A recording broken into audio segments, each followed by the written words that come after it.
Never lose hope in the mercy of Allah. No matter what you've done. Never ever lose hope in the mercy of Allah. You are not a write-off. You have not committed crime that is beyond the forgiveness of Allah. Remember this. For as long as you are breathing, turn to Allah. Seek His forgiveness. I promise you that forgiveness will be written down in your records. It will come on the day of judgment to help you. You sought forgiveness of Allah. Keep trying and keep trying. If you slip back into sin, get back up and go again. Subhanallah. You know, a tortoise gets to the end because it keeps trying, but it is very slow. And then it gets to the end after trying once and twice and thrice. Have you ever watched a centipede? If you were to flick it or touch it, what does it do? It rolls up. It waits for a little while. When it feels that there's no one watching, it opens again and starts walking. Have you noticed that? We are like centipedes, subhanallah. Shaitan is flicking us every day. We roll back because we don't want shaitan to touch us. Once he's gone, open up again, keep on walking. Subhanallah. That is your tawbah. My brothers and sisters, we are living in a world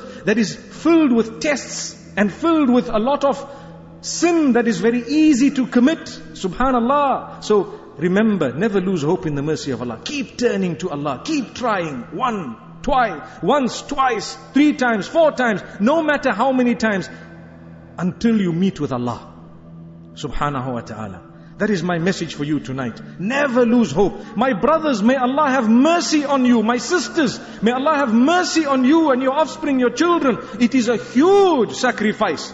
It's not easy to come to the masjid, stand in the heat. This goes wrong, that goes wrong. A person is there. Allah witnesses you planning in advance that I'm just going to open my fast and I'm going to immediately make Salatul Maghrib, quickly get ready and rush to the masjid. Allah knows that you're doing this. Allah subhanahu wa ta'ala will never ever waste your coupons. Remember that. Allah knows it.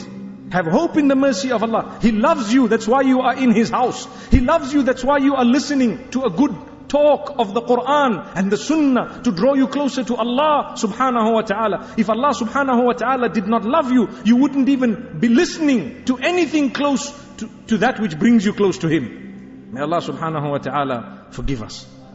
What is extremely important for us to know is if we want to save ourselves from a lot of evil, we need to ensure that those we interact with and mix with and those we choose as friends are better than us or similar. This is mentioned in Surah Al-Furqan about friends. I said when I spoke about Surah Al-Furqan a few days ago that our thinking, our ways and habits connected to those whom we mix with, our friends. If they speak in a certain way, we will end up speaking in that way. If they do not fulfill their salah, we will end up not fulfilling our salah. If they are interested in the Quran, they talk about it, they are, for example, very close to the masjid and they are always there, we will end up going there with them. So make sure, my brothers and sisters, that you have the best of company. I tell you, in verse number 27 of Surah Al-Furqan, Allah subhanahu wa ta'ala speaks about the regret of those who chose bad company. Those who could not save themselves from bad company. You know what that means? When you identify that the guys you're mixing with are not right, the battle to stay away from them is so great at times that subhanallah, if you were to succeed, the reward of it is very high. It's not easy.